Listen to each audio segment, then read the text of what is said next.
বাংলাদেশের জাতীয় মাছ ইলিশ, যা বাঙালির সংস্কৃতি এবং আবেগের অবিচ্ছেদ্য অংশ। তবে বাজারে এই মাছের দাম এখন আকাশচুম্বী। রাজধানীর বাজারে বর্তমানে 1 কেজি ইলিশ বিক্রি হচ্ছে 1800 থেকে 2200 টাকা দরে। অতিরিক্ত দামের কারণে সাধারণ ক্রেতারা পড়েছেন বিপাকে। আবির হোসেনের ক্যামেরায় ওয়ালিদ সিদ্দিকের রিপোর্ট।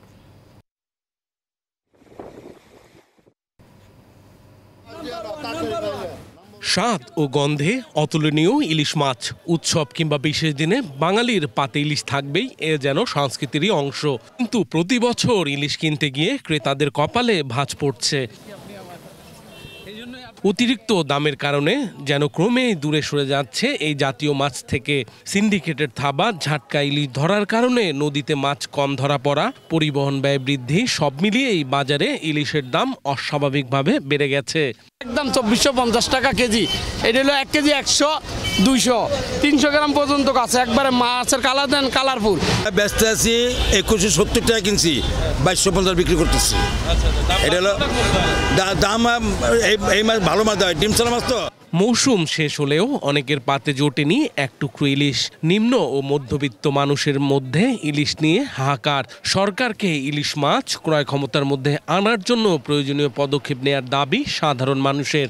এটা নাগালের বাইরে থাকার বেশ কিছু কারণ হয়তো থাকতে পারে। এই কারণগুলো আসলে গভর্নমেন্টকে খুঁজে বের করা উচিত। যারা অথরাইজড কর্তৃপক্ষ যারা আছে তাদের খুঁজে বের করা উচিত।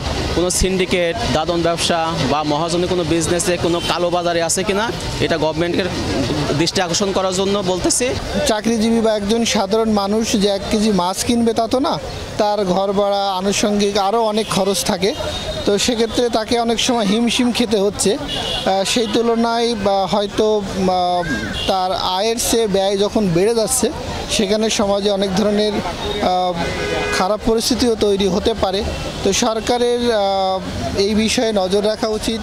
যেখানে ইলিশ থেকে বঞ্চিত সাধারণ মানুষ, কিন্তু প্রতি বছর টনকে টন ইলিশ উপহার পাঠানো হয় প্রতিবেশী দেশে।